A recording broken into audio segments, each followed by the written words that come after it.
Salutare! Sunt Dorin Boabeș și asculți Mind Architect, un proiect susținut de E.ON, furnizorul tău de soluții pentru eficiență energetică.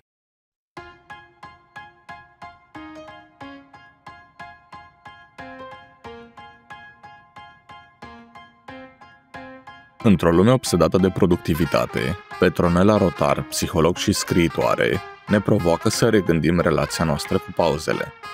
Sistemul nostru nervos funcționează optim atunci când alternează între perioadele de solicitare intensă și momentele de relaxare, dar suntem adesea educați să vedem pauzele ca pe o formă de lene.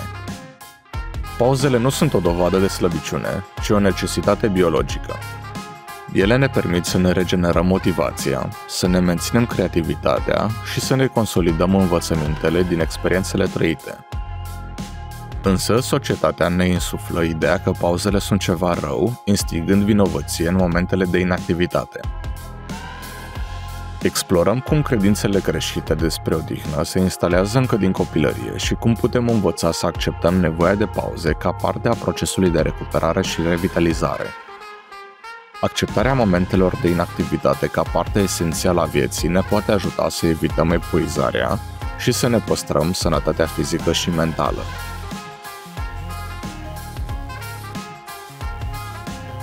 Salutare, prieteni!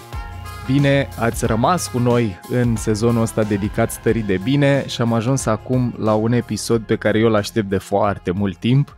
E un episod pe care mi-l dedic și mie, pentru că e pe o temă cu care am avut mult de furcă parcursul timpului. Din feedback-ul primit de la voi după sezonul 10, în care am vorbit despre epuizare, despre burnout, am văzut inclusiv că unul din cele mai urmărite episoade a fost episodul despre cum se simte un sistem nervos epuizat. Am gândit că ar fi benefic să aprofundăm un pic tema asta a pauzelor, respectiv relația noastră cu pauzele, cu odihna, cu relaxarea. Tot în sezonul 10 am vorbit și despre trăsăturile pe care Gabor Mate le vedea ca fiind definitorii pentru oamenii care ajung să îmbolnăvească fizic și printre trăsăturile alea una din ele era asta de a face ce promiți indiferent cum te simți și a livra ce ai de livrat indiferent de ce feedback îți dă corpul. Așa că în episodul ăsta vrem să povestim mai pe larg, mai în profunzime despre relația noastră cu pauzele, despre diferența între pauză și lene. Și în contextul ăsta aveam nevoie de cineva care are experiență și practică cu subiectul, dar și care poate să aducă mai multă profunzime și înțelegere teoretică. O îmbrățișez, o pup și mulțumesc că e alături de noi pe Petronela Rotar. Bine te-am găsit, Paul, și îți mulțumesc de invitație. Bine ne regăsim și pe Luciana Baicea. Salutare, Paul, mulțumesc mult că m-ați primit și pe mine în episodul de astăzi și abia aștept să purtăm conversația asta. Oameni care au o relație frumoasă cu odihna, cu relaxarea pe parcursul vieții noastre, cred că am fost în diferite poziții față de subiectul ăsta. Puțin probabil ca ascultătorii noștri să nu o cunoască pe Petronela, dar pentru cei care o aud prima dată într-un episod Mind Architect, Luci, zic să facem un scurt intro. Foarte pe scurt, reamintim, sau dacă nu ați auzit până acum vocea Petronelei, vă spunem pentru prima oară. Petronela este psiholog, are formări în psihodramă, psihogenealogie și model transgenerațional și e și formată în metoda Compassionate Inquiry, care este o metodă creată de Dr. Gabor Mate, cel pe care poate unii dintre voi l-au și văzut în București în septembrie, în cadrul evenimentului găzduit de comunitatea Compassionate Inquiry din România. Petronela este și fost jurnalist și e scriitor a, de curând, 8 cărți. În septembrie doar ce a fost lansată cea mai recentă, cea de-a 8-a carte, care se numește Totul e în regulă în mine și în lume. Petronela, înainte să povestim despre lene și despre pauze și despre care e relația noastră cu subiectul ăsta, ai vrea să ne spui câteva cuvinte despre de ce e totul în regulă în mine și în lume și cum ai ajuns să fie asta 8-a carte? M-am temut așa când am ales titlul ăsta, că e un pic prea poetic. Dar cartea asta este și o radiografie cumva și a traumei și a vindecării și e o carte și foarte personală, dar în același timp și o carte care conține multă informație pe partea asta. Una dintre cele mai importante consecințe traumatice este acelea că ajungem să credem profund din esența ființei noastre că ceva este extrem de greșit cu noi.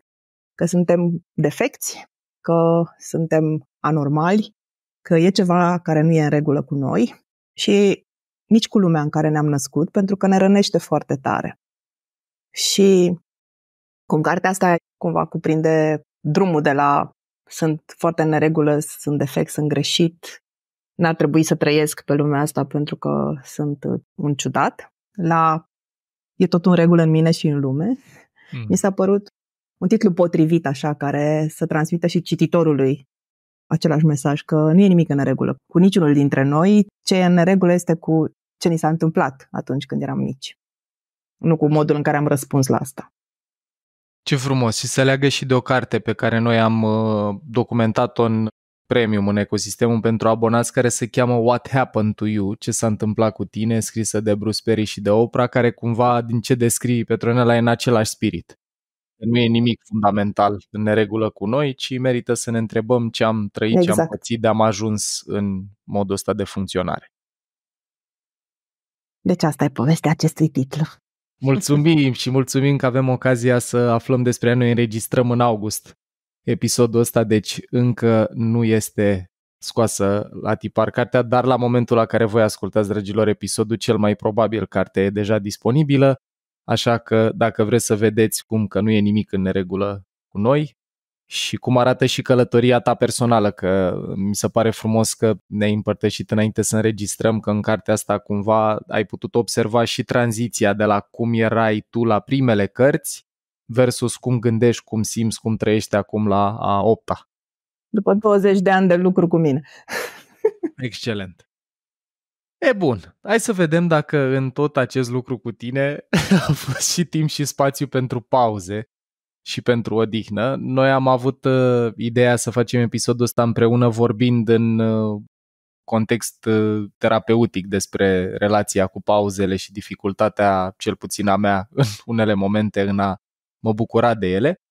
Dragilor, până când intrăm în contextul psihologic care ne aduce acolo, vreau să vorbim două idei sau să vă reamintim, mai bine zis, două idei pe care noi le-am mai vorbit în sezonul ăsta despre cum funcționează sistemul nostru nervos.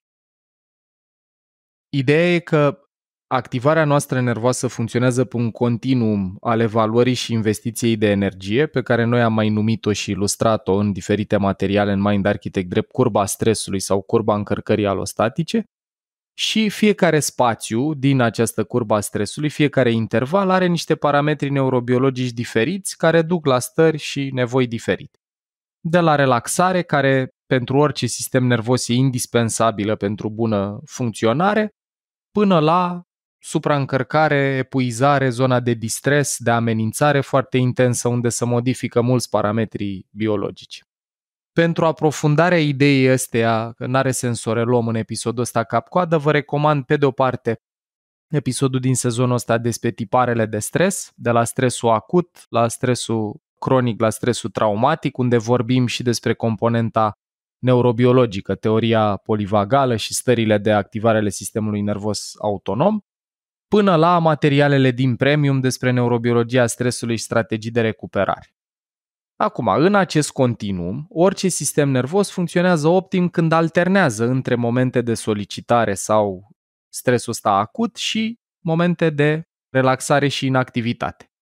Metafora e asta a accelerației, ramura simpatică din sistemul nervos autonom, care merită și e nevoie să fie apăsată ca să putem să ne mobilizăm pentru lucruri care contează pentru noi, dar orice accelerație, ca și la o mașină, are nevoie și de frână.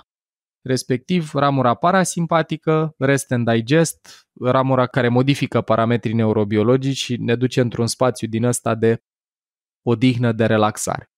De la relaxarea supremă în timp ce dormim, când trăim cea mai profundă stare de activare parasimpatică, până la momentele de relaxare active, când poate stăm la plajă, citim o carte, purtăm o conversație faină cu un prieten care ne relaxează, nu neapărat stimulează și așa mai departe.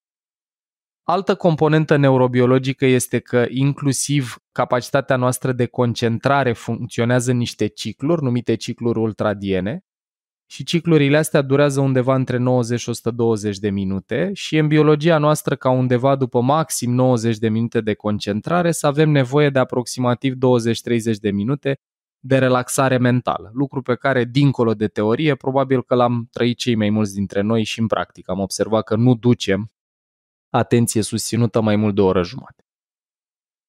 Mai sunt multe argumente, dar ideea pe care vreau să o subliniez aici și care cred că merită să rămână cu noi este că la nivelul biologiei noastre pauzele sau momentele de relaxare sunt indispensabile nu doar pentru performanță, ci pentru sănătate și stare de bine, teme sau concepte cărora le-am dedicat sezonul ăsta.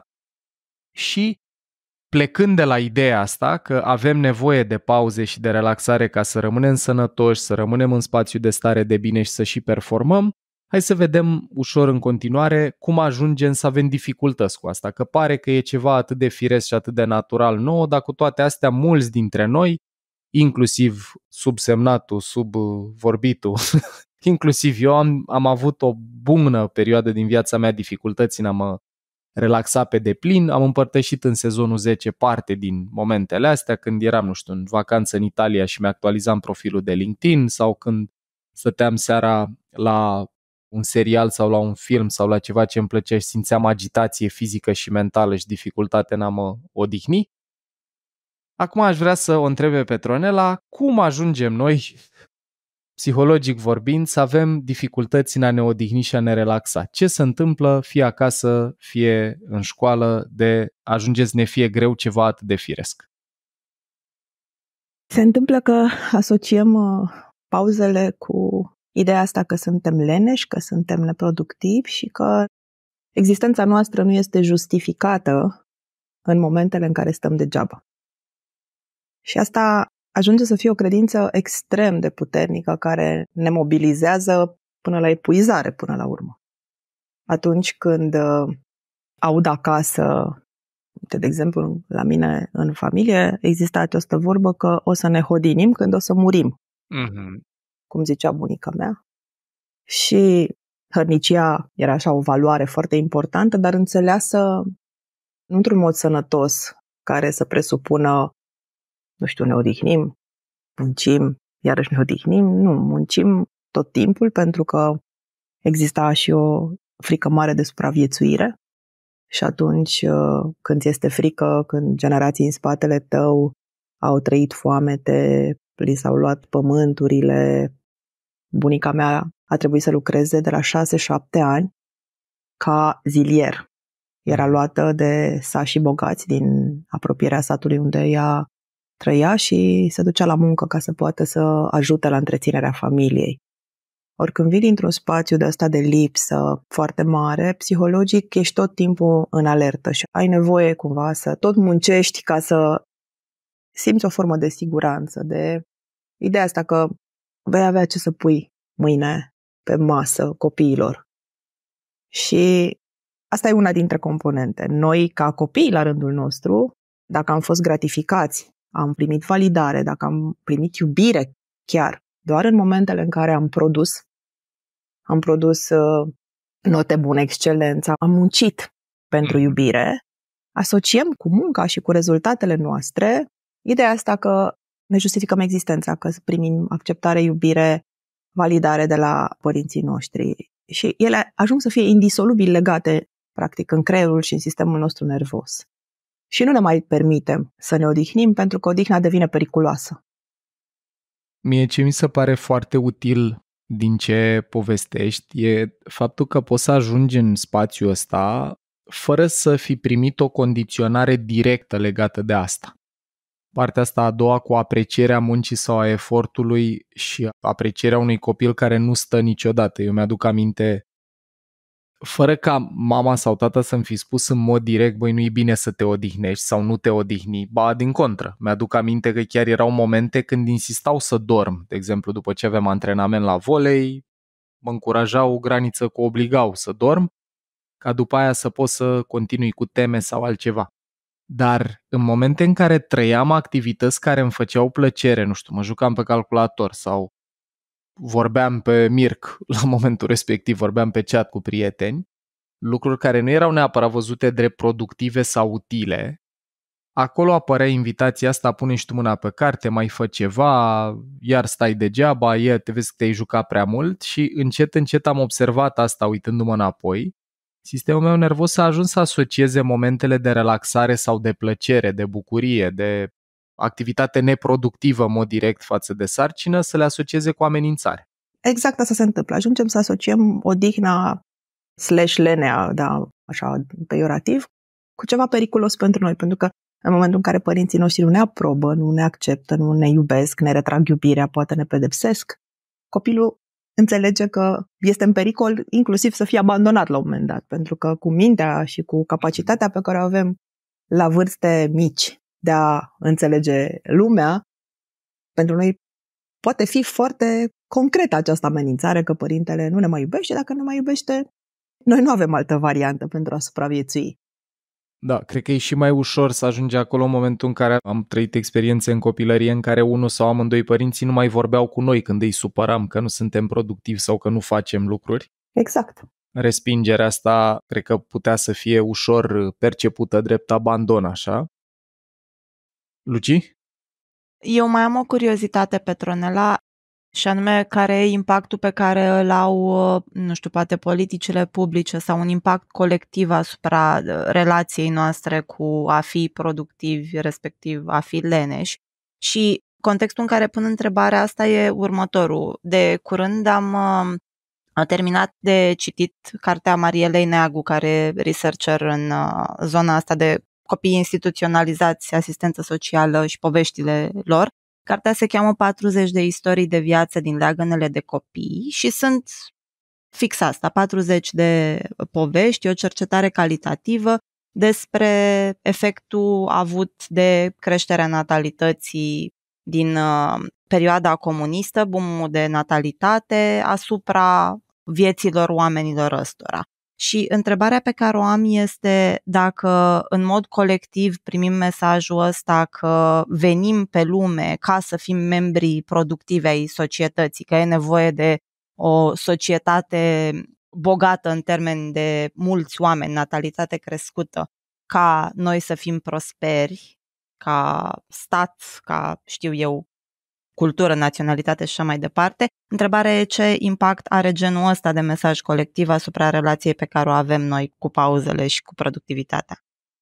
Păi dacă ne gândim, de exemplu, că străbunicii și bunicii noștri făceau copii ca să aibă cine să muncească pământul și că era salutată cu atât mai mult că oricum să te naști bărbat era în sine un privilegiu, dar cu cât mai mulți băieți se nășteau, cu atâta fericirea era mai mare, pentru că erau mai multe brațe care puteau să muncească pământul, să ducă vitele la pășune și așa mai departe.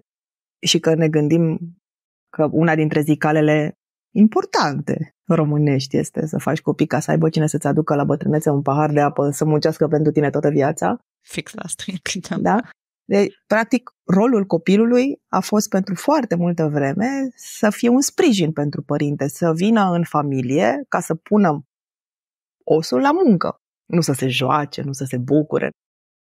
Cumva rolurile din punctul ăsta de vedere au fost destul de mult inversate, pentru că ordinea firească, sănătoasă, naturală este ca un bebeluș să se nască într-o familie unde părinții muncesc pentru el o bucată de vreme și sunt acolo 100% pentru a îndeplini nevoile, cât de vreme el este foarte vulnerabil și dependent de părinți. Ori cumva s-a întâmplat ceva de-a lungul civilizării noastre, încât am ajuns să considerăm că copiii trebuie dresați pentru a deveni sprijin pentru adulți și să ne facă nouă adulților viața mai ușoară. Nu invers. Iar asta are niște consecințe extreme asupra sistemelor noastre nervoase și asupra psihicului nostru, că dacă ne uităm, nu întâmplător trăim perioada cu cele mai mari rate de anxietate și depresie din istoria umanității. Mm-hmm.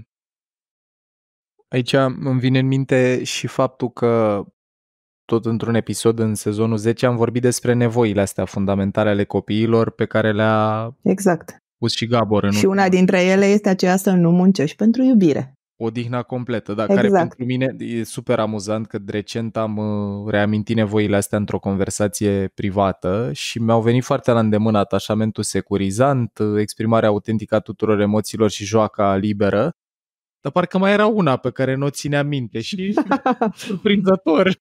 Fix asta, cu odihna completă, ceea ce și mie mi-a fost complet nefamiliar și cred că într-o oarecare măsură și în viața adultă a rămas dificultatea asta cu mine, m-a făcut să îmi vină greu să mi-o amintesc pe asta. Deci, atât neurobiologic avem nevoie de momentele astea, cât și oameni cu multă carte, Gordon Neufeld, Gabor Mate, spun că e o nevoie fundamentală, indiferent de cultură sau de mediul în care venim. Și nenegociabilă din punct de vedere al dezvoltării. Ea este negociată de părinții noștri sau poate și de noi în calitate de părinți, o negociem, am ajuns să facem asta, însă cu niște consecințe foarte serioase pentru viețile noastre de adulți. Eu aș vrea să te întreb și la persoana întâi, că noi am vorbit în conversații neînregistrate despre faptul că o bună bucată și din viața ta a avut dificultăți mari cu odihna, cu pauzele, cu a-ți da voie să te odihnești și sunt curios și cum ai ajuns să le ai, dar cum le-ai conștientizat și ce ai făcut, că s-ar putea să predicăm celor convertiți, să fie mulți oameni care ne ascultă, care zic, da, absolut, și mie mi-e greu, dar cum mă prind și ce fac? Păi nu m-am prins. Că dacă mă prindeam, n-aș fi ajuns acolo. Am trecut prin 2 burnout-uri foarte serioase. Unul dintre ele, pe vremea aia nu se numea așa, că eu fi mai în vârstă așa. Cum se numea atunci? Oboseală cronică. Okay. Oboseală cronică a fost diagnosticul pe care mi l-a dat un medic și mi-a spus că dacă continui să fac ce făceam în ritmul ăla, o să mor. Asta a fost mesajul pe care l-am primit. La momentul ăla lucram în presă ca reporter de eveniment, făceam și producție de știri, prezentam știri, făceam live-uri, eram peste tot și lucram aproape non-stop, inclusiv nopți, inclusiv weekenduri. Aveam cum se lucrează în ritm de TV și cum se lucrează în teritoriu, pentru că noi, fiind și într-un centru important, regional, pe centru, la Brașov, acopeream multe zone și la noi ajungea tot ce se întâmpla 5 județe de jur împrejur și trebuia totul documentat, făcut, raportat, reportat și nu știu câte ore pe zi ajungeam să lucrez. Erau săptămâni în care dacă lucram de noapte și în fiecare noapte avea loc un eveniment, nu dormeam nici măcar o singură noapte cap-coadă. Și asta era ce se întâmpla la nivel fizic. La nivel psihologic eram o persoană traumatizată cu un sistem blocat în fight sau flight și din când în când mai trecea și frâna de mână. Și atunci cumva îmi venea natural, fiind în hiperactivitate tot timpul, să mă țin tot timpul ocupată, însă la un moment dat corpul a cedat. Și când am auzit mesajul ăsta că o să mor, aveam copii mici, mi-am dat demisia, lucram în ProTV pe vremea aia și mi-am luat 1 an jumătate în care am avut un job de birou care mă plictisea foarte tare, dar care mi-a permis spațiul ăsta să nu mai fiu tot timpul în alertă, să pot să dorm nopțile, să nu mai am weekenduri în care să muncesc și cumva ușor să-mi revin, dar nu m-am recuperat niciodată complet. După care am mai trecut încă o dată, poate nu atât de grav ca prima dată. Deci corpul a spus, gata, nu mai putem. Da, vreau să te întreb ceva. Până când a zis corpul că nu mai putem, tu cum îți justificai asta mental? Ce-ți spuneai în capul tău despre felul în care munceai și felul în care trăiai? Păi, din păcate, ce-mi spuneam era și foarte valid. Eram o mamă singură cu 2 copii care trebuia să pună pâinea aia pe masă copiilor ei. Și cum nu aveam niciun fel de alt ajutor, din punctul ăsta de vedere, era foarte ușor să justific lucrul ăsta. Pe de altă parte, pentru un sistem nervos zguduit ca al meu, tipul ăsta de job era mânușă, pentru că mă ținea în alertă tot timpul, eram tot timpul foarte agitată, telefoane, După care, bineînțeles, că venea și partea cealaltă de validare, de importanță, mă simțeam utilă, nu? Mhm. Eram respectată, văzută, importantă, aveam campanii care ajutau oameni și toate astea serveau foarte bine drept justificare. Mă bucur mult că împărtășești asta pentru că eu am trăit mult timp cu pelerina asta a autojustificării într-un fel. Spuneam, bă, dacă nu fac eu, nu face nimeni. Crezi că eu am de ales? Crezi că mie îmi place să muncesc atât sau îmi place să trag atât, dar n-am de ales dacă nu fac eu, uite ce se întâmplă. Lucruri care, cum să zic, mă bucur mult că ai descris și contextul de a fi mamă singură, pentru că s-ar putea unii din oamenii care ne ascultă să spună, mă, dar eu chiar n-am de ales. Eu chiar nu am ce să fac decât să muncesc în felul în care o fac sau decât să trag de mine în felul în care o fac, că n-am de ales. Asta a fost și povestea pe care mi-am spus-o. Adevărul este acum, dacă mă uit în spate, că dacă aș fi fost o persoană, nu știu, care ar fi privit lumea prin niște filtre mai puțin murdare de percepțiile astea traumatice, probabil că aș fi găsit variante mai sănătoase pentru mine. Un job care să nu mă solicite atât ajutor, dacă aș fi știut să cer ajutor mai mult, nu știam să cer ajutor pe vremea aia, poate aș fi fost mai capabilă să pun piciorul în prag și, nu știu, să cer o pensie alimentară mai serioasă, nu nimic cum primeam sau aproape nimic pe vremea aia. Adică aș fi putut probabil să fac, de fapt dacă aș fi putut, l-aș fi făcut. Ar fi fost niște variante. Ar fi fost niște variante dacă aș fi fost altcineva, dar nu eram altcineva, eram eu traumatizată și prinsă, blocată în modul ăsta de supraviețuire care a rulat pentru multă vreme în viața mea. Erau niște variante care, în teorie, erau disponibile. Exact, în teorie.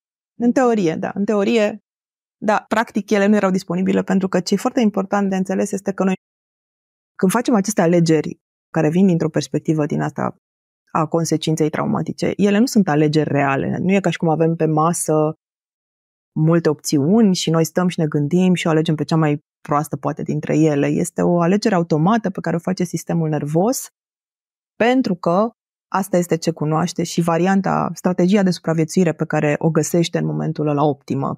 După cum se vede, nu e optimă, că le poate duce la stresul ăsta traumatic și la epuizare, însă în momentul ăla așa pare pentru sistemul nostru nervos. Eu mai am o curiozitate, Petronela, și anume dacă la momentul primului burnout ai fi primit oricare alt mesaj diferit de o să mori dacă nu te oprești. Crezi că ai fi primit mesajul? Crezi că te-ai fi oprit? Probabil că nu, pentru că funny fact așa, funny ironic, este că asta se întâmpla undeva înainte de sărbătorile de iarnă și e o întreagă bucătărie internă când vine vorba de sărbători în televiziunile, mai ales în teritoriu unde sunt puțini oameni, și anume pe cine pică măgăreața să lucreze de Crăciun, de Revelion, și ei se lucrează. Și pentru că și în anul acela eu eram de serviciu pe Crăciun și pe Revelion, mi-am dat demisia după ce am lucrat toate sărbătorile ca să nu îmi încurc colegii, să nu le încurc lor program. Te întreb asta că mi se pare cumva interesant că ai menționat mai devreme zicala asta cu o să dorm când o să mor. Da. Și acum practic ne povestești că asta era limita unica pe care ar fi putut să te oprească. În momentul ăla, dacă aș fi fost mai sănătoasă, mi-aș fi dat demisia în acel moment și nu mi-ar fi păsat cine, cui. M-aș fi pus pe mine pe primul loc pentru că, iată, eram într-o situație absolut critică din punctul ăsta de vedere, dar eu am stat și am lucrat ca să nu încurc pe nimeni până după sărbătorile de iarnă. Așa mare grijă aveam de mine pe vremea aia.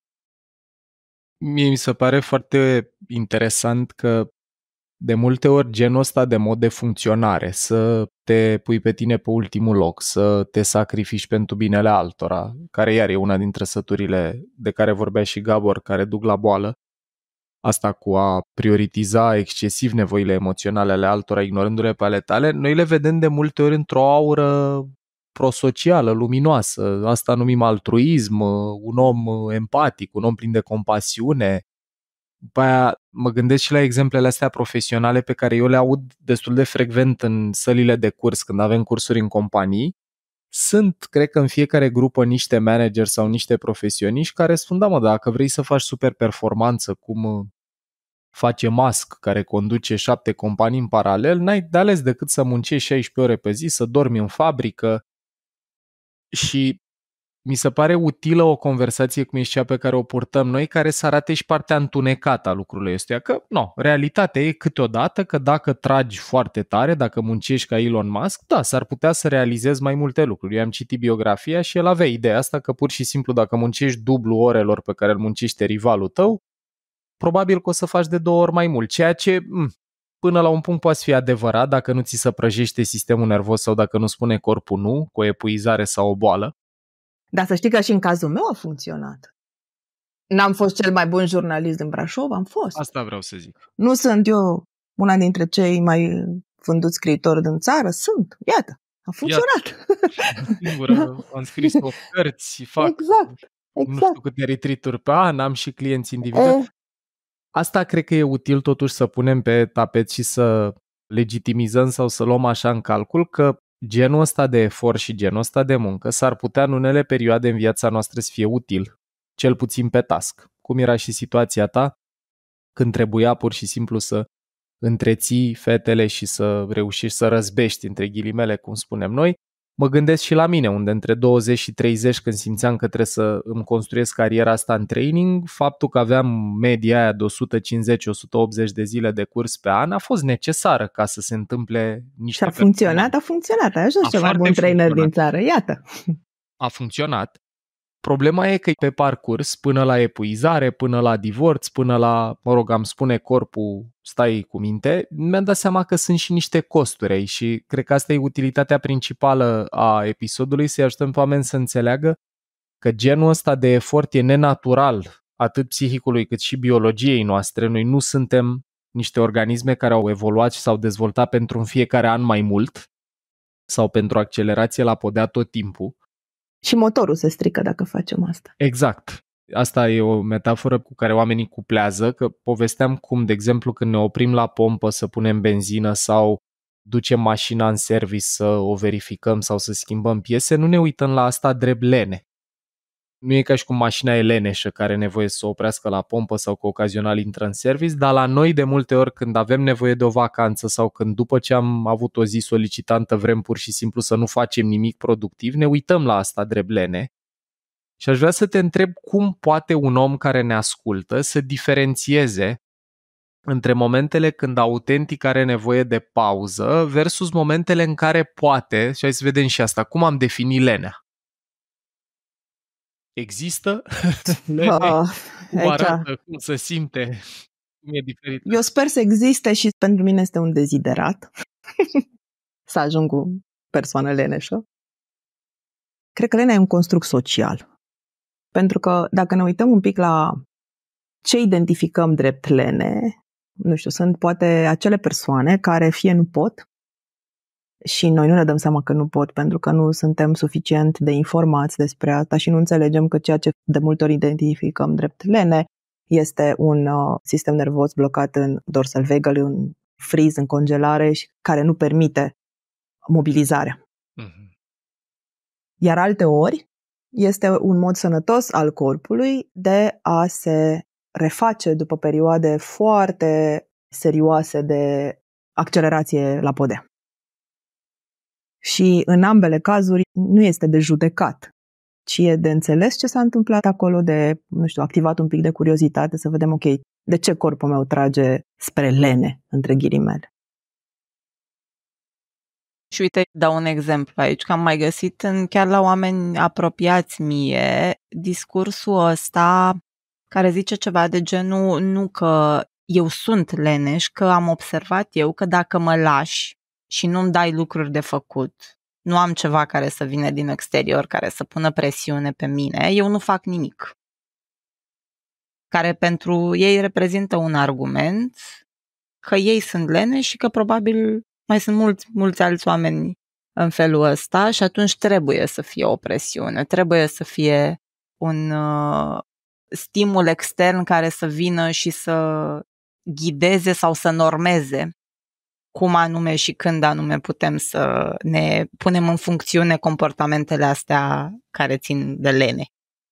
Sigur, asta este valabil în cazul stresului optim. Nu? Această curba stresului despre care Paul vorbește foarte, foarte frumos. Dar altfel, când noi deja avem niște corpuri obosite, niște sisteme nervoase destul de epuizate, s-ar putea ca momentele alea pe care noi le identificăm drept lene să fie modul în care corpul își revendică nevoia asta de odihnă. Pentru că odihna este extraordinar de importantă pentru balansarea perioadelor ăstora în care ne folosim corpurile, sistemele nervoase, creierele la maximum și perioadele în care ne încărcăm.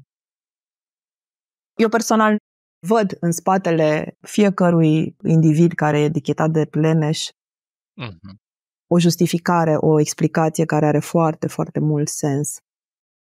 Vă povesteam înainte că, de exemplu, în Africa, unde eu petrec destul de mult timp în fiecare an, populația indigenă e de multe ori cumva etichetată leneșă de către noi occidentalii care venim agitați, vai de noi și vrem ca totul se întâmple la băți de chibrit și nu avem răbdare pentru ritmul de acolo. În Swahili există o vorbă pe care ei ne aruncă tot timpul destul de ironic, pole pole, care înseamnă încet încet, liniștește-te o leacă. Și să notăm asta. Da, chiar asta e. Da, pole pole, așa vom numi episodul. Da, deci pole pole și fac și mișto de noi pentru că haraka înseamnă rapid și ne spun pole pole, no haraka haraka. Da? Ca la voi acolo unde o luați voi razna. Și noi îi numim pe ei leneși, cu filtrele noastre occidentale, de hiperactivitate, de stres, de agitație, pe modelul ăsta. Ori oamenii ăia trăiesc la 40 de grade, cea mai mare parte a timpului, au nevoie să se odihnească la mijlocul zilei când soarele e sus pe cer și corpurile nu mai fac față sănătos și da, o să zacă la umbră ca să se încarce, sunt activi mai mult seara, însă toate astea sunt niște ritmuri naturale pe care corpurile lor le folosesc ca să facă față condițiilor de viață pe care ei le au. Și dacă ne uităm și la sudurile Europei, oamenii de acolo ce vieți duc? Grecii, spanioli, italieni, au închis totul pe la 12, mai vin înapoi la ora 6, se duc, fac siesta, dar când îi testăm, ce vedem acolo? Zonele blu, vedem că speranța lor de viață este mai mare decât a noastră, vedem că viețile lor sunt mai bune, că trăiesc mai lipsiți de stres, mai fericiți decât noi. Uite, în sensul ăsta aș împărtăși cum se vede la mine că am observat foarte contraintuitiv că pentru mine fix zilele în care nu apăs pedala de accelerație intenționat prea tare și nici nu-mi pun în calendar foarte multe sarcini, fix alea par să fie de foarte multe ori, nu generalizez, că cu siguranță nu se întâmplă tot timpul, dar de foarte multe ori observ că par să fie cele în care la final de zi ajung să observ că astăzi am făcut de fapt o groază de lucruri sau că astăzi am fost foarte productivă sau că astăzi am fost în mod special creativă, că am terminat o prezentare care teoretic ar fi putut să îmi ia mai multe zile, dar cumva pentru că am fost în spațiul ăsta de relaxare sau de lene, fără să am vreo formă de presiune care să mă facă să simt că alerg, am mers mult mai smooth totuși și am terminat task-ul de fapt mai repede. Și sunt curioasă dacă există un spațiu, cum pune Mihaly Csikszentmihalyi pe masă conceptul de flow și atingerea asta a spațiului în care suntem productivi fără să fie cu foarte multă presiune, dacă există și din perspectiva ta spațiul ăsta în psihicul nostru. Eu să spun ce mi se întâmplă mie, apropo de flow, pentru că tocmai am încheiat o perioadă lunguță, o lună jumate în care am fost aproape continuu în flow ăsta de scris El s-a putut întâmpla abia în momentul în care am pus pauză la tot altceva ce făceam. Am scris la cartea asta așa, cu intermitențe sau cu momente în care mi-a mai luat timp, 4 ani, și nu am putut-o încheia și scrie cea mai mare parte din ea, pentru că a trebuit să și rescriu ce scrisesem înainte, decât în momentul în care am pus pauză la tot. La începutul verii mi-am luat toată vara complet liberă, mi-am închis tot programul de muncă și mi-am dat în față aproape 3 luni de vacanță de la munca terapeutică și de la tot orice altceva făceam. Mai întâi m-am dus, m-am odihnit, am stat 2 săptămâni și am dormit, am stat la mare, m-am plimbat, am dat corpului ce avea nevoie după o primăvară foarte plină.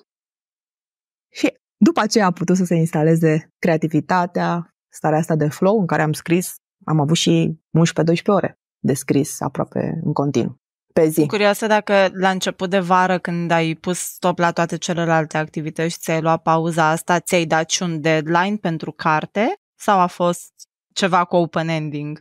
Deadline-ul pentru cartea asta era acum 4 ani. Ok.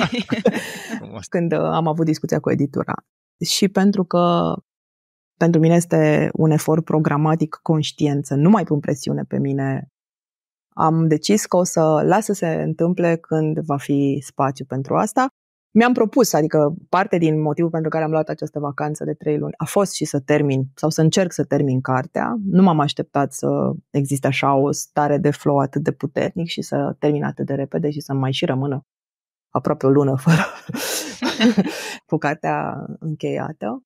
Însă, din punctul ăsta de vedere, eu am decis să nu mai pun deloc presiune pe mine. Când se întâmplă, se întâmplă, pentru că asta e în ritmul corpului meu. Mhm. Eu aici ce cred că merită punctat e că în trecut, când aveam activități pentru care productivitatea presupunea efectiv muncă mecanică, dacă vorbeam de Fizică. da, muncă fizică și mecanică, acolo dacă băgai mai multe ore, făceai mai mult. Dar în momentul în care activitatea noastră profesională a ajuns fie cu precădere activitate care cere creativitate, gândire critică, curiozitate, colaborare, funcții superioare, funcții la care participă mult cortexul nostru prefrontal, care e și cea mai energofagă regiune cerebrală, aici e momentul unde cred că s-au pierdut, sau cum să zic, a plecat trenul din gară într-o direcție greșită. Noi am perpetuat ideea asta a productivității dată de numărul de ore investite.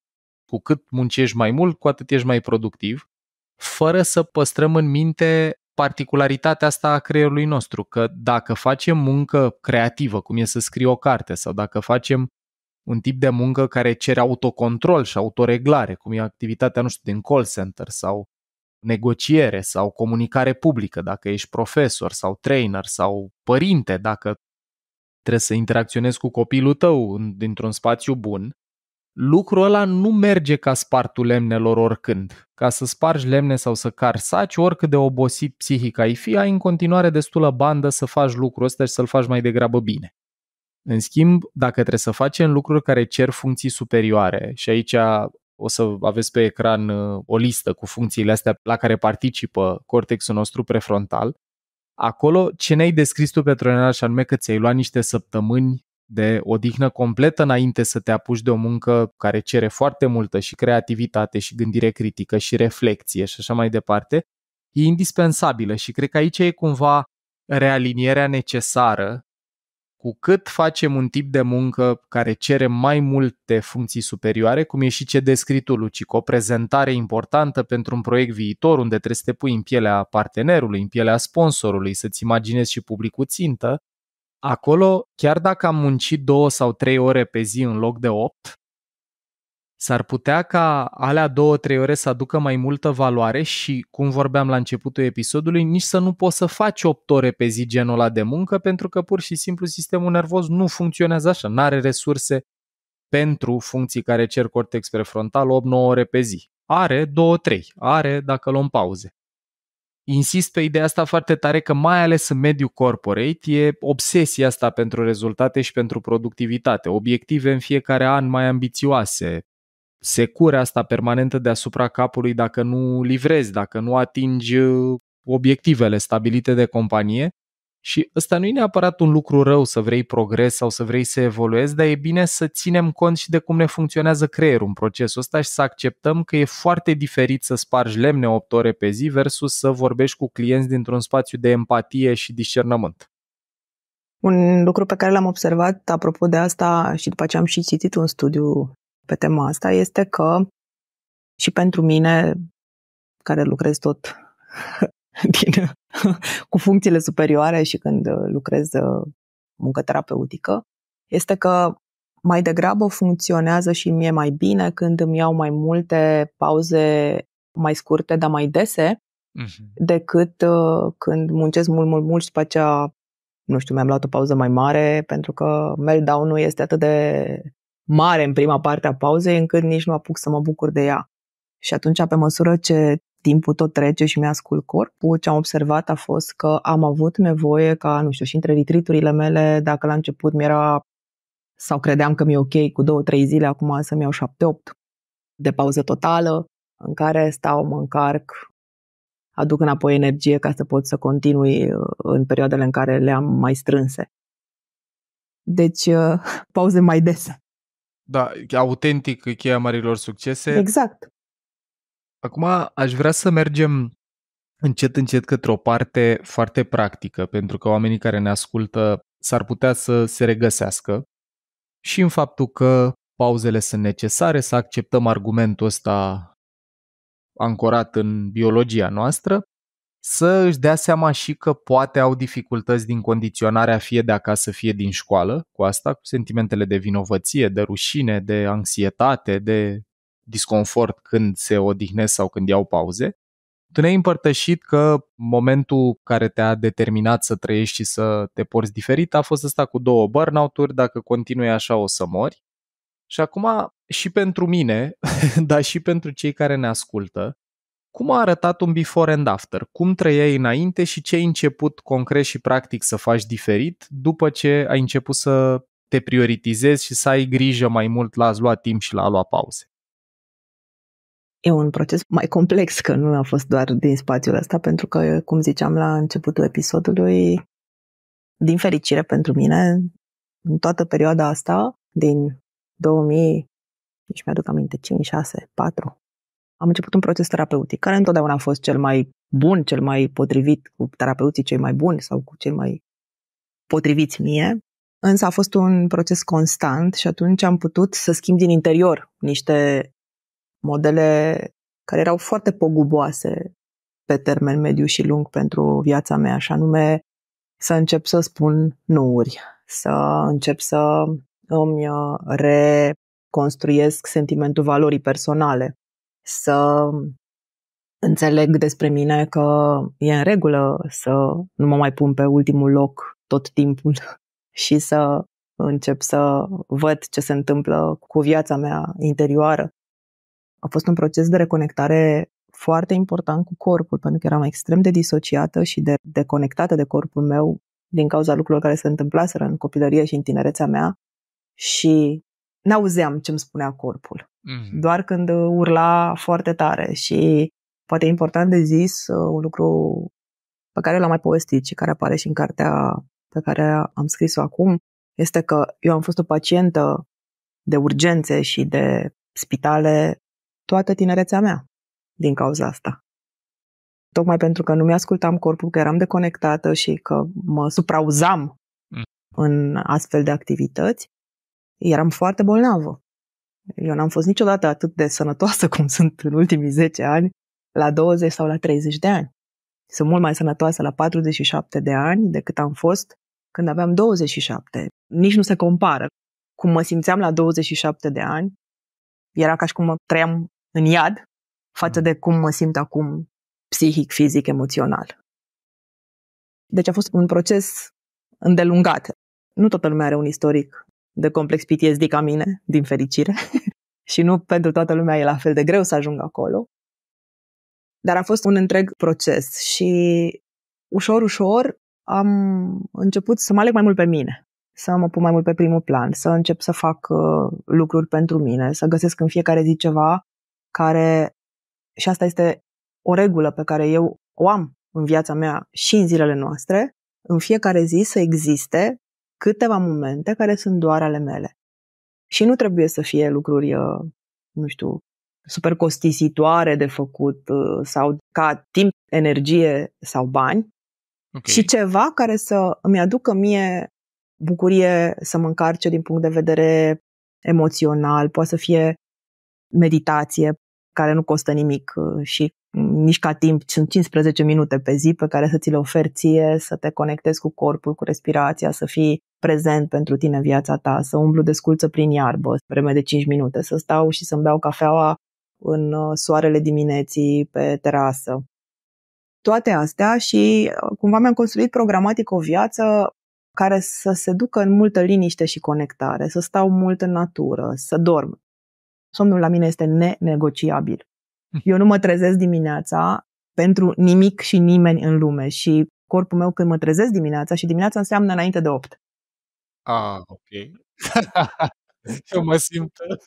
Pot să mă culc mai târziu, e ok asta, dar e foarte important să nu mă trezesc înainte de 8:30 și să se trezească corpul în ritmul lui. Acum în vacanță, de exemplu, am avut zile în care m-am trezit și la 10, și la 11 și la 12 și nu m-am simțit deloc vinovată. Mă simt atât de fericită când mă trezesc și văd că e târziu, pentru că înseamnă că i-am dat corpului ce avea nevoie. Și asta a ajutat, după care a ajutat, reconectându-mă tot mai mult cu corpul, să-i ascult semnalele. Cum ziceam, când am observat că continui să trag de mine și că îmi pun 2 retreat-uri, unul după altul, cu 2-3 zile între și că sunt foarte obosită între ele, mi-am dat seama că ok, asta nu e o variantă optimă. Un alt lucru pe care îl fac, în afară de faptul că nu-mi negociez somnul și că singurele momente în care chiar nu dorm sunt când zbor, dar și pentru asta am găsit niște soluții ca să dorm, când am zborurile lungi. Aveam senzația așa că la un moment dat o să-mi iau eu un an sabatic în care nu o să fac nimic și mi-am seama că nu trebuie să aștept până în momentul în care chiar o să pot să fac asta, dacă o să pot vreodată, că e suficient să-mi dau 2-3 luni pe an. Și e o decizie pe care am luat-o, ca în fiecare an din viața mea, vara să fie preponderent liberă, să fie o vacanță de vară ca în copilărie. Anul ăsta a fost de la 18 ani, pentru prima oară în viața mea când am avut o vacanță de vară completă, cumva, în care am putut să fac ce am vrut eu, uite, să scriu. Mie, din ce ne-ai povestit, mi se pare că merită împărțite lucrurile astea în 2 categorii. Sunt astea interne, unde terapia a ajutat mult, de la pus de limite, la a spune nu, la a-ți recâștiga respectul și iubirea față de tine, reconectarea cu corpul, care, cum împărtășeam și în sezonul 10, în episodul ăsta amplu despre relația cu corpul, și a vorbit și Luciana în sezonul 8 despre relația ei cu propriul corp. Dragilor, e clar că ăsta e cel mai sincer și prezent martor al experiențelor noastre și el, iubitul, ne spune tot timpul când nu mai putem sau am tras prea mult de noi, dar din experiențe traumatice de multe ori ne deconectăm de la el. A doua categorie pe care am auzit-o sunt lucrurile astea care au legătură și cu mediul extern, de la a te duce în medii care sunt hrănitoare pentru tine, natură, de pildă, la pauze, la meditație, practici, lucruri de făcut versus moduri de operare interioare. Sunt curios pentru oamenii care nu prea au cum să-și ia luni de vacanță. Mă gândesc aici la toate persoanele care, cum descriei și tu, poate ne ascultă mame singure sau părinți singuri, fie mamă, fie tată. Poate sunt persoane care nu-și permit financiar să se extragă din propria viață câteva luni. Cum a fost și eu, vreme foarte îndelungată, da.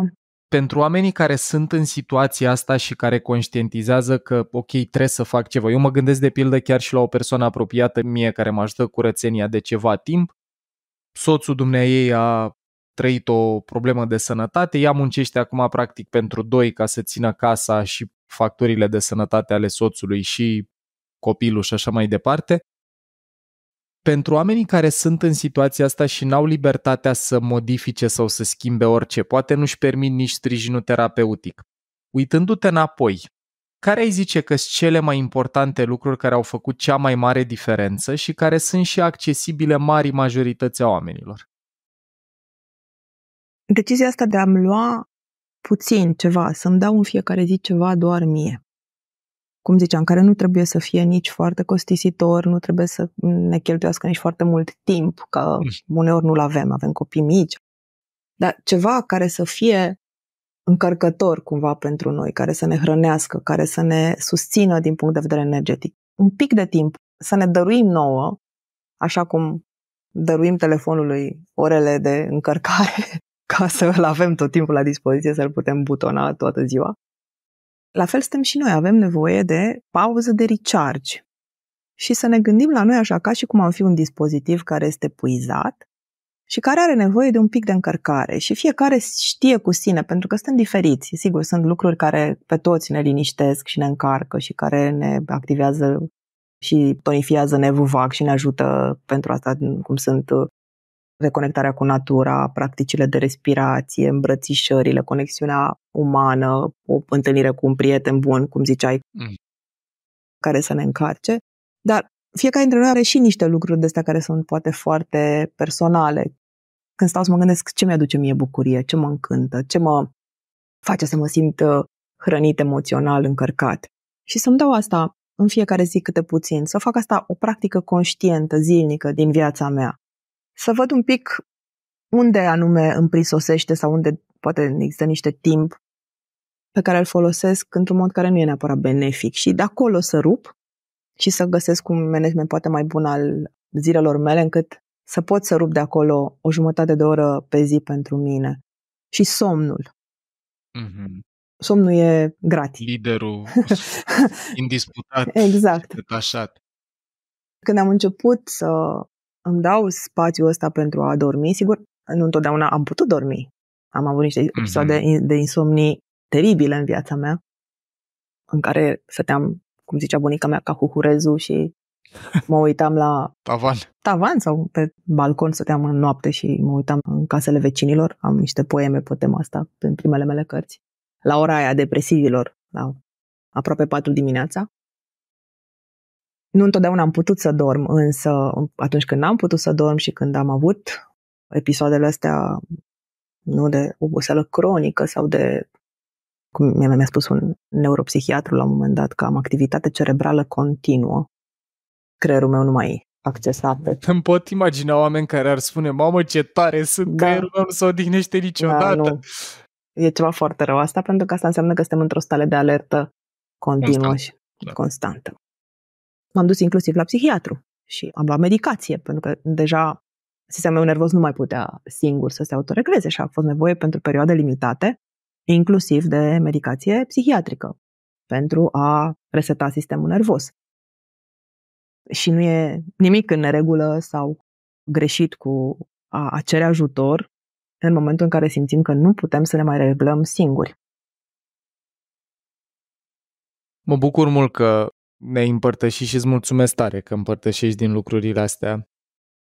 Eu aș mai adăuga unul singur pe listă care și pentru mine a făcut o diferență uriașă și în perioadele de supraîncărcare, dar și în perioadele de recuperare. Noi am dedicat și o serie întreagă pe YouTube, la care, dragilor, vă invit tare de tot, dacă n-ați apucat deja să vedeți vreun episod, și anume mișcarea. Iată. Mișcarea după somn e a doua cea mai benefică formă gratis de a îți reabilita sistemul nervos și de a reduce încărcarea mentală. Seria asta se numește Mișcare pentru viață și primul episod are aproape 2 ore și vorbim despre toate beneficiile diferite de tonifiere musculară și ars calorii pe care le are mișcarea. Și cred că e un lucru pe care îl putem face oricare dintre noi. Acolo prezentăm niște date dintr-o cercetare care arată că undeva între 3 și 5 iterații de mișcare pe săptămână, câte 45 de minute, reduc încărcarea mentală cu până la 1/3. Deci poți să te simți cu 1/3 mai puțin stresat, încărcat, obosit, surescitat, numai mișcându-ți corpul de 3-5 ori pe săptămână, 45 de minute. Și sunt practici de mișcare pe care le dezvoltăm în episodul ăsta. Căutați pe YouTube, dragilor, Mișcare pentru viață sau Mind Architect Mișcare, care n-au nicio componentă financiară. Nu trebuie să te duci la sală unde îți trebuie abonament sau, nu știu, echipament sau altceva. Vorbim de alergat, vorbim de mers pe jos, vorbim de sporturi de echipă și uite, în Brașov, în fiecare zi după ora 5-6 vedem în parcuri o grămadă de copii și de părinți care se joacă împreună, care joacă ori basket, ori frisbee, ori tiroliană, ori lucruri și cred că și în practică vedem că copiii și, oamenii, sistemele nervoase care se mișcă sunt mult mai reglate, sunt mult mai docile, sunt mult mai energizate în sensul pozitiv al cuvântului, mai descărcate de tensiune nervoasă de tip anxietate și iritare și frustrare și mai capabile de focus, de autoreglare, de concentrare. Deci somnul și mișcarea sunt gratis și vă încurajez și vă invit cu iubire, testați-o, nu ne credeți pe cuvânt, nu e nevoie să mergeți neapărat pe mâna noastră, faceți un experiment în care prioritizați somnul o săptămână, 2 și mișcarea și vedeți cum se simte. Vezi, apropo de ce ai uitat tu, eu am făcut mișcare toată viața mea și tocmai pentru că asta a fost ceva care m-a ajutat întotdeauna și a făcut parte, nici nu mai îl iau for granted pe momentul ăsta. Da, a fost pentru că m-a ajutat foarte mult în reglare și uneori m-a ajutat și să fug de mine și să mă amorțesc, pentru că alergatul excesiv asta face, nu eliberăm endorfine care sunt anestezic natural al corpului. Da. Mișcare întotdeauna am făcut, dar cred că pe mine m-a ajutat și faptul că, fiind un copil care a crescut la țară și foarte obișnuită cu mișcarea, bicicletă, not, alergat pe câmpuri, fotbal inclusiv cu băieții, că erau mai mulți băieți pe stradă decât fete, pentru mine a făcut parte și face parte și acum din viața mea într-un mod foarte natural, e integrat, e acolo dintotdeauna. Și m-a ajutat într-adevăr foarte mult, inclusiv în momentele în care poate altceva nu reușea să mă elibereze de ceață mentală, mă duceam și, nu știu, făceam o oră de aerobic și mă simțeam mult mai bine decât cu 2 ore înainte să încep asta. Eu acolo la mișcare, apropo de ce ai spus tu că poate să fie și anestezic natural când se eliberează endorfine, aș spune așa, avem 2 exemple de oameni care se anesteziază cu ajutorul mișcării. Unul e Tibiu Șeriu, dacă îi citim cartea 27 de pași, vedem că acolo mișcarea avea și componenta asta de anestezie, mai ales pentru durere emoțională, nu doar fizică, și David Goggins, din afara României, care tot așa e un sportiv de ultra-anduranță, un om care n-a mers neapărat la terapie, dar care reușește să se anestezieze emoțional având o copilărie groaznică, folosind mișcare. Cred că cum putem să o folosim sănătos e în cheia asta de a elibera din presiune, din stres, a duce la niște mobilizare, la niște anestezie când și dacă e nevoie, apropo și de ce împărtășeai tu cu tratamentul cu medicamente, dar să nu ne refugiem în practicile astea de tip mișcare ca fiind singura și unica pârghie. Fără pus limite, fără lucru cu sinele, fără somn, fără... Acum, ca orice lucru pe care îl putem folosi ca o unealtă extraordinară pentru echilibrul nostru sau pentru dezechilibrul nostru, că până la urmă, mai ales dacă ne aduce o stare de bine și are și această componentă de anestezic, orice se poate folosi și ca să ajungă să fie o dependență versus îl folosesc ca un instrument pentru a mă ajuta, pentru a duce o viață echilibrată. Când ajunge să fie o dependență, deja trebuie să existe această componentă care îmi spune că există niște consecințe negative ale comportamentului meu, ale compulsiei mele și imposibilitatea de a mă opri, deși observ aceste consecințe negative. În cazul sportului, nu știu, ele poate să vină din zona asta. Prea multă presiune pe corp, de exemplu, pe care nu mai ascult, pentru că de la o anumită vârstă nu mai putem să ne solicităm nici cartilagine, nici articulațiile, nici inima în modul în care am fi făcut-o. Și dacă o facem de așa manieră încât mai degrabă ne uzăm corpul și ni-l supra-solicităm decât să-l ajutăm să se miște și să fie sănătos, atunci putem să ne punem această întrebare: în ce scop folosesc sportul, mișcarea? Inclusiv la somn mă gândesc că poate să se aplice asta, Petronela, nu? Adică dacă dorm 12 ore pe zi în mod constant... Cel mai probabil folosesc somnul ca mecanism de disociere de realitate, da, și sistemul meu nervos este cel mai probabil în momentul ăla blocat în dorsal vagal. Așa este. Sigur, depinde foarte tare, că dacă vine un somn de 12 ore după o perioadă de supra-solicitare maximă, e normal să fie așa. După burnout vom dormi foarte, foarte mult, de exemplu, ca să ne revenim. Dar dacă petrec perioade lungi din viața mea dormind enorm și somnul ăsta vine la pachet cu alte câteva ingrediente, cum ar fi senzația că nu sunt oricum odihnit, indiferent cât de mult aș dormi, senzația că sunt lipsit de energie și cumva imobilizat, prins în corp, incapabil să mă mobilizez, să fac lucrurile de care am nevoie, ceață mentală, amorțeală, atunci trebuie să mă uit un pic că acolo nu mai este vorba despre un somn restaurativ, ci e vorba de o stare a sistemului nervos, un blocaj. Că veni vorba. Dacă sunt oameni care se regăsesc în ce povestim și sunt în starea asta de activare a capătului dorsal, a nervului vag, care ar fi niște practici așa la îndemână, poate somatice, care să-i ajute să remobilizeze nervul vag și să iasă de acolo? Practicile de respirație sunt câteva practici și se găsesc. Așa de fain e că în momentul ăsta există mulți și la noi practicieni de terapii somatice care pun și multă informație gratis la dispoziție. Sunt foarte multe, inclusiv masaje fizice ale părții, ale corpului nostru, care vor activa nervul vag într-un mod care să ajute cu reconectarea. Natura. Nu mă plictisesc să repet la nesfârșit asta. Noi nu suntem făcuți să trăim între betoane, între ziduri. Cu cât mai mult ieșim în natură și apa curgătoare, apa statică. Sunt studii care arată că doar să mă uit vreme de 1 minut la o apă care curge și deja aduc reconectarea în corpul meu. Activez partea parasimpatică a sistemului meu nervos. Sunt lucruri nu foarte greu de făcut. Plimbatul pe jos ajută foarte mult. Mersul pe jos îmi reglează sistemul nervos. În general, practicile somatice, ce ține de corp, ce ține de a mă mișca, pentru că dorsal vagal este de fapt o stare de imobilizare. Sunt lucruri care sunt menite să mă ajute să ies din... Mă remobilizez. Exact, să mă scoate din starea asta de imobilizare. Da. Și sigur, sunt toate acele momente de conexiune umană cu persoane care ne fac să ne simțim în siguranță, îmbrățișările lungi ne vor ajuta, ne vor activa partea ventrală a nervului vag și ne vor face să ne simțim conectați cu celălalt și cu noi. Toate astea ajută.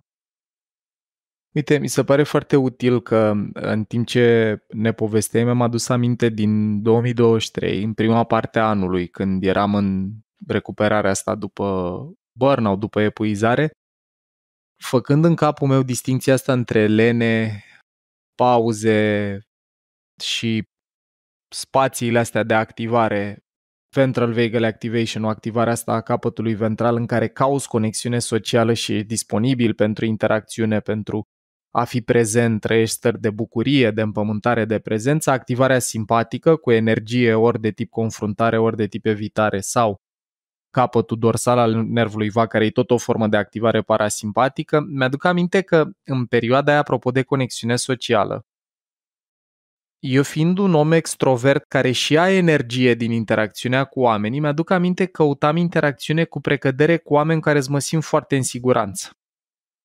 Primeam invitații sau propuneri să mă văd cu prieteni sau cu cunoștințe care vreau să-mi propună chestii legate de muncă, de business, proiecte noi, nu știu ce. Băi, deci numai la contemplarea gândului eluia simțeam că n-am energie să ies din casă. Și împărtășesc asta pentru cei care ne ascultă, că, iară, dacă în momentul în care ne gândim la a ieși la mișcare sau la a ne vedea cu cineva, simțim instant oboseală, nu sunt genul de activități de care avem nevoie. Dacă suntem în epuizare, avem nevoie să ne menajăm și menajatul ăsta nu înseamnă să stăm, disocierea via somn de care vorbeai sau via zăcut tot timpul, dar e util să căutăm compania oamenilor care simțim că nu ne supra-solicită sistemul nervos. Și cum poți să observi asta? Efectiv, dacă atunci când te invită cineva simți că n-ai energie să susții interacțiunea, fie că e un prieten, nu știu, mă gândesc la ai mei, care are foarte mult focus pe sine și o să-mi vorbească 2 ore despre el, sau e cineva care o să-mi propună chestii antreprenoriale, lucruri de făcut și eu nu mai am energie să fac nimic, eu am nevoie să stau și să fiu, nu să fac. E util, dragilor, să vă orientați după feedback-ul ăsta pe care vi-l dă corpul via propriul nivel de energie și să căutați compania oamenilor. Pe mine m-a ajutat mult atunci să mă văd cu oameni care simțeam că mă acceptă, plac și văd exact așa cum sunt eu și să mă angajez în activități care să mă solicite, nu supra-solicite. Mi-aduc aminte, eram în Brașov, de exemplu, și ascultam o carte, dar nu o carte de asta din care trebuia să iau notițe, să mai documentez un episod, ci am ascultat biografii mult în 2023 și mă plimbam pe stradă. Apropo de ce descrii tu, conexiune cu natură, plimbări și o activitate care să aducă niște energie, niște stimulare, dar nu supra-solicitare.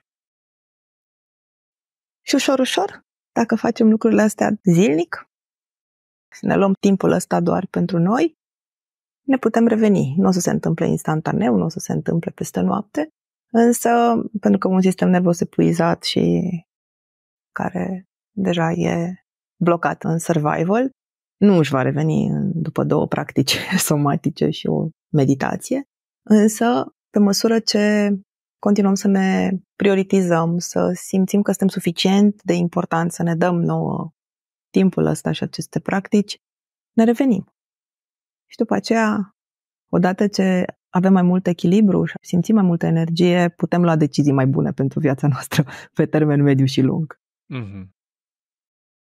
Bun. Și cum am zis la începutul episodului, că sistemul nostru nervos nu duce perioade de concentrare mai lungi de o oră jumate. Dacă ați rămas cu noi până aici, dragilor, vă mulțumim din inimă.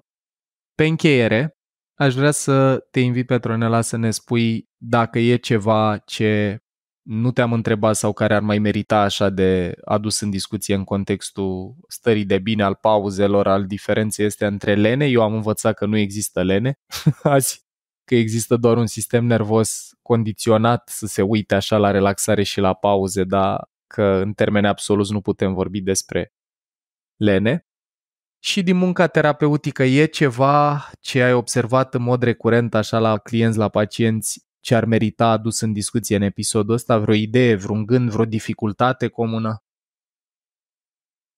Dificultatea comună și cea mai importantă este cea despre care deja am discutat, și anume că dacă stăm degeaba, sistemul nostru nervos a asociat asta cu pericol, cu amenințare, și că ne vom simți în alertă sau uneori chiar vinovați că am făcut asta, pentru că și vinovăția asta e sentimentul care pe cei mai mulți dintre noi ne biciuie așa și ne pune din nou la treabă. Și aici aș împărtăși un truc pe care l-am folosit eu în viața mea și pe care îl propun și clienților mei. Să reasociem sănătos vinovăția asta cu faptul că atunci când o simțim, cei care se supra-solicită, se epuizează, se pun pe ei pe ultimul loc, sunt people pleaseri și hiperactivi și workaholici și toate astea la un loc, vor simți de obicei, în cea mai mare parte a situațiilor, vinovăție în momentele în care fac ceva bun pentru ei. Și atunci pentru mine a funcționat și pentru parte dintre clienții cu care lucrez și care au putut rezona cu ideea asta a fost, atunci când simt vinovăție, să-mi dau seama în mod conștient că ăla este un pas pe care eu l-am pus spre mine în momentul ăla. Să-l reasociez într-un mod sănătos cu bucuria de a fi făcut ceva sănătos pentru mine și să celebrez momentul ăla. Și nu trebuie să beau un pahar de șampanie ca să celebrez asta, e suficient să stau în corpul și în emoțiile mele pentru un moment și să-mi spun, wow, dacă simt vinovăția asta, înseamnă că am făcut ceva bun pentru mine. Și să mă felicit și să-mi spun, bravo, uite, acum te simți nasol, e vinovăția asta care a venit și s-a așezat în cârca ta, dar o să treacă și înseamnă că ai făcut ceva pentru tine. Bravo ție! Și dacă fac asta de suficient de multe ori, observ vinovăția când apare și știu că a apărut pentru că în momentul ăla n-am mai pus pe altcineva sau altceva pe primul loc, ci m-am pus pe mine. Mi-am spus un da mie.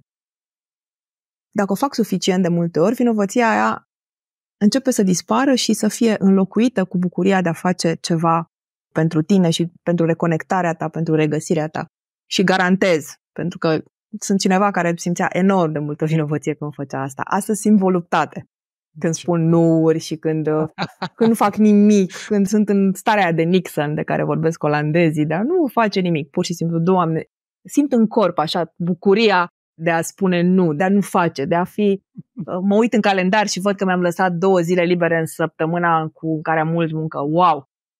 Ce minunat se simte asta la nivelul corpului. Și poate că asta ar fi cumva așa un tips and tricks pentru a reasocia într-un mod sănătos acea vinovăție pe care o simt și care de obicei mă duce în a face mai mult, în a mă strădui mai tare, în a mă chinui mai tare pe mine, să o reasociez cu ideea asta că atunci când mă simt vinovat în felul ăsta înseamnă că bravo mie, am făcut ceva bun pentru mine. Amin. Ceea ce vă dorim și dumneavoastră. Mama, nu știu dacă mai asculți Mind Architect, dar dacă încă asculți, sper că ai ascultat și partea asta de la final. Mi-aș dori tare mult să o integrăm cât mai mulți dintre noi, nu doar mama mea, dar și pentru mine e o idee asta, o să pun în practică. Vinovăția resemnificată, așa că după înregistrarea asta, dat fiindcă este luna august, îți doresc, Petronela, vacanță plăcută în continuare și îți mulțumesc că ți-ai luat timp pentru conversația asta. Cu mare drag. Luci, hai să ne simțim nițel vinovați cu o pauză. Pole, Paul. Așa, asta trebuie să o punem în vizualul episodului. Vă îmbrățișez, vă mulțumesc tare, tare mult și, dragilor, dacă v-a stârnit interesul și componenta asta de practici somatice, vă anunțăm în episodul ăsta că spre finalul sezonului o să avem un episod și cu Luxniewski, zic bine? Luxniewski, da. Așa, care este terapeut și format în Compassionate Inquiry și care a dat drumul programului ăstuia SomaWise, despre care și Petronela ar putea să ne spună mai multe, dar stay tuned, în episodul cu Luc o să vorbim poate și cum putem să ne remobilizăm dacă am ajuns în spațiul ăla de dorsal vagal. Până atunci, vă pupăm, pauze și odihnă plăcute, vacanță faină. Știu că la momentul la care ascultați episodul ăsta a trecut vacanța de vară, dar ne putem gândi cu bucurie la vacanța de iarnă care urmează să vină și poate și la vacanțele intermediare pe care, dacă ați ascultat episodul ăsta, sperăm să vă dați voie cu mai puțină vinovăție să le luați.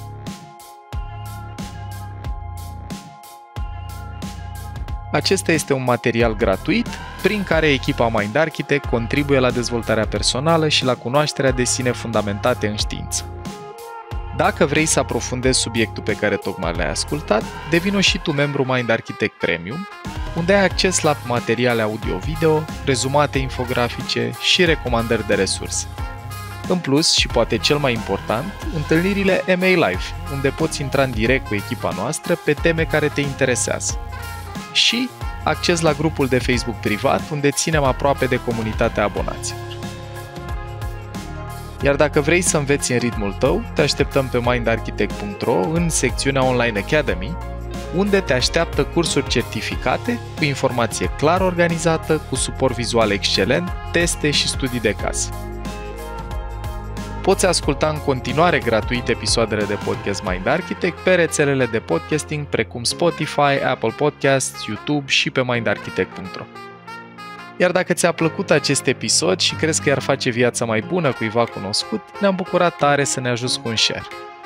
Conținutul Mind Architect nu este destinat și nici nu trebuie interpretat ca fiind utilizabil pentru a diagnostica, trata, atenua, vindeca, preveni sau un alt mod a fi utilizat pentru orice boală sau condiție medicală. Nu reprezintă substitut pentru consultație psihologică sau pentru muncă terapeutică.